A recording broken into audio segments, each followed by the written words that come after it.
మా latest videos కోసం మా ఈ తెలుగు న్యూస్ ఛానల్ సబ్స్క్రైబ్ చేసి గంట సింబల్ యాక్టివేట్ చేసుకోండి. ప్రతి మాసానికి ఒక్కొక్క ప్రత్యేకత ఉంటుంది. మాఘమాసం ఎంతో ఉత్తమమైనది, మరెంతో పవిత్రమైనది. చంద్రుడు మాఘ నక్షత్రాన ఉండే మాసం మాఘం. మఘం అంటే యజ్ఞం. ఈ మాఘమాసంలో చేసే స్నానాలకు ఎంతో ప్రాముఖ్యత ఉంది. మాఘ స్నానం చాలా పవిత్రమైన స్నానంగా భావిస్తారు. పాపాలను పోగొట్టడం కోసం నదీ స్నానాలు చేయటం మాఘమాస సాంప్రదాయం. మాఘమాసంలో సూర్యుడు ఉన్న రాశిని బట్టి ఈ కాలంలో సూర్యకిరణాలు ఒక ప్రత్యేక కోణంలో భూమిని చేరుతాయి. ఆ సమయంలో సూర్యకిరణాలలోని శక్తి నేలల్లో చేరుతుంది. అందుకే ఈ మాసంలో సూర్యోదయానికి ముందు చేసే స్నానాలు చాలా ఆరోగ్యవంతమైనవని, వేగంగా ప్రవహించే నీళ్ళల్లో చేసే స్నానాలు శ్రేష్టమైనవని పండితులే కాదు శాస్త్రవేత్తలు కూడా చెప్తున్నారు. ఈ స్నానాలకు అధిష్టాన దైవం సూర్యభగవానుడు. స్నానానంతరం సూర్యునికి ఆర్జ్యం సమర్పించటం ఒక ఆచారం. మాఘము అంటే పాపాలను నశింపచేసేది అనే అర్థాన్నిస్తుందని పండితులు చెప్తున్నారు. అందుకే మనకు ఉన్న మాసాలలో మాఘమాసం ప్రత్యేక విశిష్టతను కలిగి ఉంది. ఈ మాసంలో ముఖ్యంగా సూర్యుడు మకర రాశిలోనికి ప్రవేశించినప్పటి నుంచి ఉదయకాలపు స్నానాలు చేయటం ఓ వ్రతంగా ఉంది.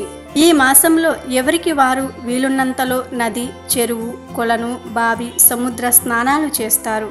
ఎందుకంటే ఇలా స్నానం చేస్తే ప్రయాగలో స్నానం చేసినంత పుణ్యఫలం లభిస్తుంది. ప్రయాగ అంటే త్రివేణి సంగమం అని అర్థం.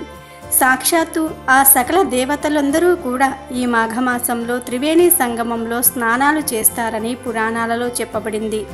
చలికి భయపడకుండా ఉదయాన్నే నదీ స్నానం చేయటం సర్వోత్తమం. ఇలా ప్రవాహ జలంలో స్నానం చేయటం కుదరని వారు గంగేచ యమునేచ వ గోదావరి సరస్వతి నర్మదే సింధు కావేరి జలస్మిన్ సన్నిధిం కురు అనే శ్లోకాన్ని పఠిస్తూ ఇంట్లో స్నానం చేస్తే నదీ స్నానం చేసిన పుణ్యం లభిస్తుందని అంటున్నారు. మాఘ స్నానాల యొక్క గొప్పతనాన్ని వివరిస్తూ ఎన్నో కథలు కూడా ఉన్నాయి. వాటిల్లో ఒకదానిని గురించి ఈరోజు మనం తెలుసుకుందాం. పూర్వం సుమంతుడు అనే ఓ వ్యక్తి ఉండేవాడు. అతడి భార్య పేరు కుముద. ఆమె ఎంత ధర్మాత్మురాలో, సుమంతుడు అంత అధర్మపరుడు.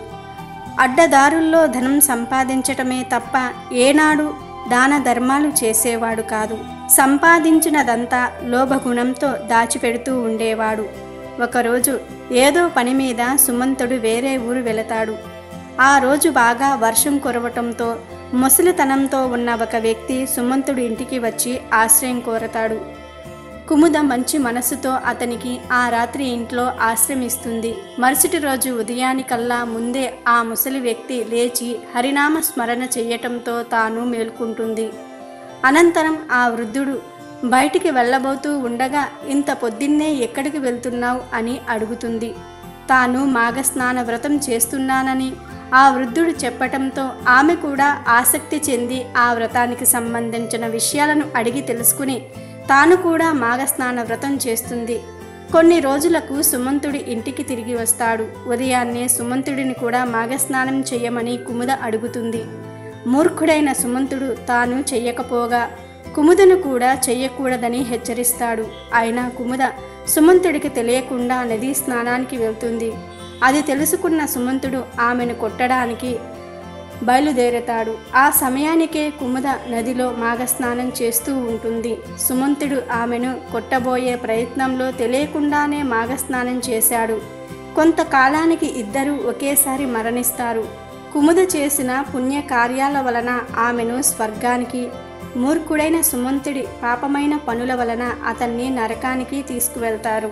అప్పుడు అక్కడ చిత్రగుప్తుడు సుమంతుడి పాపాలన్నీ లెక్కగట్టి ఘోరంగా శిక్షలను విధిస్తాడు. అయితే అతను తెలియకుండా చేసిన మాఘస్నానం ఫలితం వలన కేవలం ఆ ఒక్క పుణ్యం ఫలితంగా అతన్ని నరక శిక్ష నుండి తప్పించి స్వర్గానికే పంపమని చిత్రగుప్తుడు ఆదేశిస్తాడు. కావున మీరు కూడా ఇంతటి విశిష్టత కలిగిన మాఘమాసంలో మాఘస్నాన వ్రతాన్ని ప్రతి ఒక్కరూ ఆచరించి మీరు చేసిన అన్ని పాపాల నుండి విముక్తి పొంది ఎంతో పుణ్యఫలంతో పాటు మోక్ష ప్రాప్తిని కూడా పొందండి.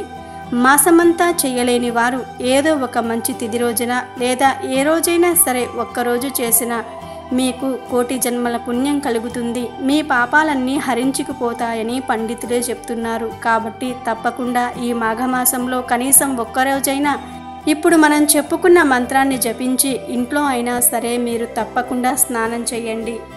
వీడియో నచ్చితే లైక్ చేయండి, షేర్ చేయండి, బట్ సబ్స్క్రైబ్ చేసుకోవడం మర్చిపోవద్దు.